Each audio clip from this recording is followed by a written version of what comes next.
हे आपल्या आजी आलेले आहे आणि आपण आता दुधना काळेगाव मध्ये हे बघू शकता. माग बाल पंढरपूर आहे, हे मंदिर आहे विठ्ठल रुक्माईचं. दुधना काळेगाव हे पर्यटन क्षेत्रामध्ये गाव आहे. अतिशय गावाचा भरगच्च असा विकास झालेला आहे.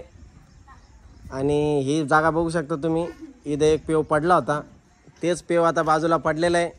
आणि तो या आजी आपल्याला, या आजीकडून आपण माहिती घेणार आहे. हे आजी चांगले सांगणार आहे आपल्याला. चला तर आजी, हे काय पेव पडलेलं आहे इथं, हे बघा. या पेवाविषयी माहिती आजी सांगणार आहे. आजी चालणार आहे.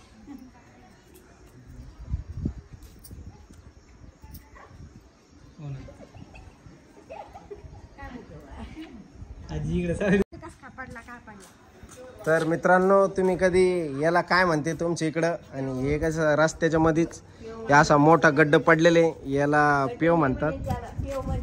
हे बघा खूप खोल आहे, आपण अतिशय झूम केलेले आहे. आणि याच्याविषयी माहिती म्हणजे बघा, खाली लय लंब आहे तिकडं ते.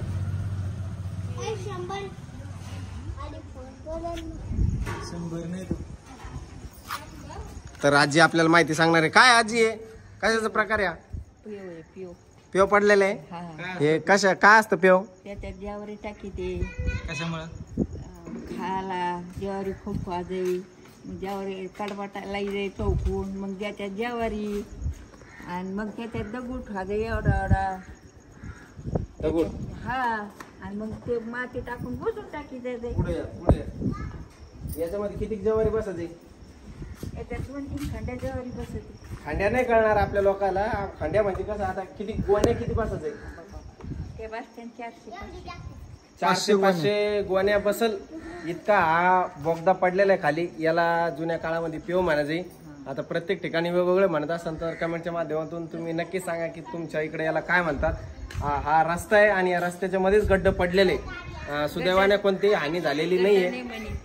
गड्ड नाही म्हणत पण सांगा लागेल ना तसं. तर हे जुने लोक कायसाठी वापरतात याला? याला जुने लोक वापरी जाई, त्याच्यात धान्य टाकी जाई, चौकून कडबा टाकी लाई जाई, कडबा टाकून शनी मग वरून ज्वारी सोडी जाई. खळे झाले तर धान्य साठा होता. पहिले हे धान्य साठ्यासाठी वापरले जायचे. पहिले धान्य लोकायला हे 400-500 असं जे थैले गोणे आपण म्हणतो अशा पद्धतीने वाजे. मग त्यावेळेस चोरा लोकांची जास्त भीती होती, ठेवायला एवढं मोठं साहित्य काही नव्हतं. त्यामुळं जमिनीला गड्ड पाडून मग त्याच्या चौ बाजून आपण म्हणतो की जो कडबा आपला जो ज्वारी बाजरीचा कडबा असतो तो चौ बाजूला लावायचे. त्याला काय सारून गिरून घ्यायचे का? नाही ना, चौकून लावायच्या प्याड्या आणि त्याच्यात वरून ज्वारी टाकायची. मग काढायचे कसे? काढायची मग ते मोठा दगड राहतो एवढा मोठा, आणि त्याला दगड ठेवते आणि मग त्याच्यावर पोत एखादा टाकीते, मग माती टाकीते, निघून घ्यायची, सारून घेते शानाने. म्हणजे अशा प्रकारे. आणि मधीच हे गड्ड नेमकं कसं पडलंय आपण आजीला विचारणार आहे. मग हे गड्ड अचानक असं कसं काय पडलंय?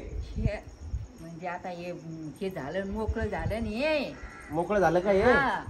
एक मोकळं कशाने झालंय? त्याच्यात काही नाही ना, माल नाही त्याच्यात. गड्ड पहिलंच आहे पण त्याच्यावर थर थर सारून घेतलं होतं. त्याच्यावर रोड बांधल्या गेला, बरेचशी भरती झाली. तुम्ही बघू शकता आतमध्ये नळी, म्हणजे खाली 7-8 फूट नळी आहे. ती इकडली नळी दाखवली इकडची. आता आतमध्ये इकडं ती नळी बघा, ती 2 नळी आहे. आपल्याला पहिले तिथं रोड होता. पाण्यासाठी नळ्या टाकलेल्या. तर अशा प्रकारे मित्रांनो आजीने आपल्याला संपूर्ण माहिती सांगितलेली. याला पेव म्हणतात. आणि जुन्या काळातले प्लास्टिकचे नाही, आताच बांधकाम आहे ते. कोणीतरी बोर घेतली असं. ही काही नळी इकडे पलीकडची कोणती? ही नळी पलीकडे गेलेलं पाण्याची, ही नळी काळी नळी कोणाची?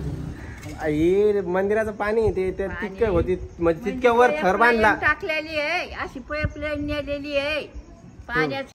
तर अशा प्रकारे हे पलीकडल्या घरा लोक, त्या वाट्या लोक हा पेव पडत गेलेला आहे. आता याला लय मोठा वाळू